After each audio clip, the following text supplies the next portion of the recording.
नमस्कार। कक्षा 8 के लिए आज हम हमारे ऋषि मुनि अध्याय 1 भगवान मनु, इसमें भाग 1 है भगवान की करुण पुकार। हम प्रतिदिन नहाते हैं तथा कपड़े धोते हैं। प्रतिदिन हम अपना घर झाड़ते बुहारते हैं तथा कचरा बाहर फेंकते हैं या जलाते हैं। लाखों वर्षों बाद कदाचित भगवान को भी ऐसा लगता होगा कि पृथ्वी बहुत मैली हो गई है, इसे पूर्णतः धोना चाहिए। तब सृष्टि की अपनी पद्धतियाँ हैं। कभी इतने प्रबल झंझावात और चक्रवात प्रारंभ हो जाते हैं कि सारे जीव जंतु, दुकान मकान, पेड़ पौधे, यहाँ तक कि पहाड़ भी उखड़ जाते हैं। उसे वायु प्रलय कहते हैं। कभी सर्वत्र आग लग जाती है। सूर्य भी उग्र रूप के कारण धारण कर लेता है। नदी नाले सरोवर आदि सभी जलाशय सूख जाते हैं।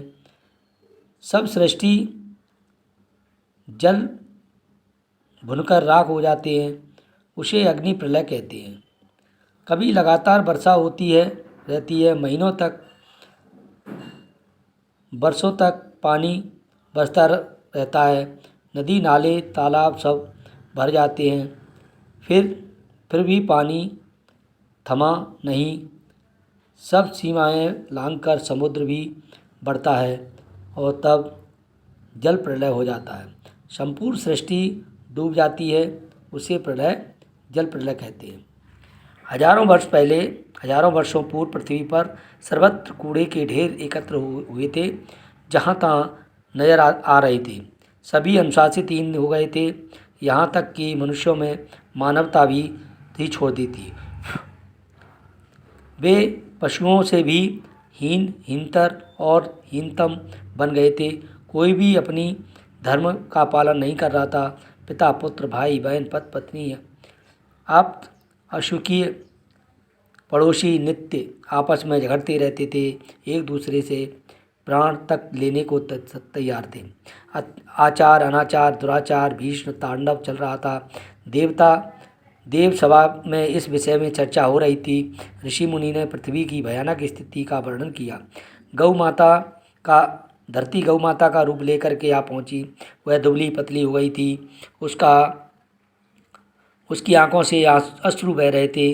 दीनहीन स्वर में उसने, देवेंद्र मुझे बचाओ, ऋषि मुनि मुझे बचाओ, यह पाप का भार मुझसे नहीं सहा जा रहा है।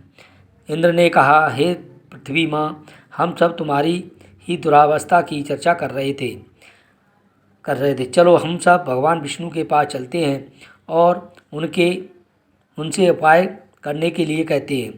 सब लोग मिलकर क्षीर सागर के तट पर पहुँचे।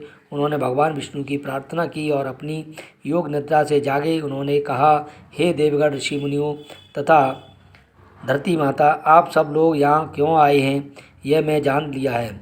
मैं जल प्रलय के द्वारा पृथ्वी को स्वच्छ करना चाहता हूँ। प्रलय के बाद सृष्टि का पुनर्निर्माण करना पड़ेगा। यह काम करने योग्य पृथ्वी पर कौन है? यह कार्य किसे सौंपा जाए? मनु का पद किसे दिया जाए? नारद जी ने हाथ जोड़कर कहा, भगवान, पृथ्वी पर सर्वत्र अंधेरा छाया हुआ है, परंतु फिर भी एक आशा किरण है। पृथ्वी पर सर्वत्र अधर्म फैला हुआ है, परंतु एक व्यक्ति दृढ़ता के साथ धर्म का पालन करने वाला तथा धर्म रक्षारण प्राणभय में जूझता है, विद्यमान है। भगवान ने पूछा, कौन है वह? नारद जी ने कहा, उसका नाम सत्यव्रत है। वह द्रविड़देशाधिपति है। वह राजा सोते हुए भी तपस्वी, ऋषि तथा ईश्वर भक्त है। वह संयमशील है तथा धर्म नियमों का पालन करने वाला है।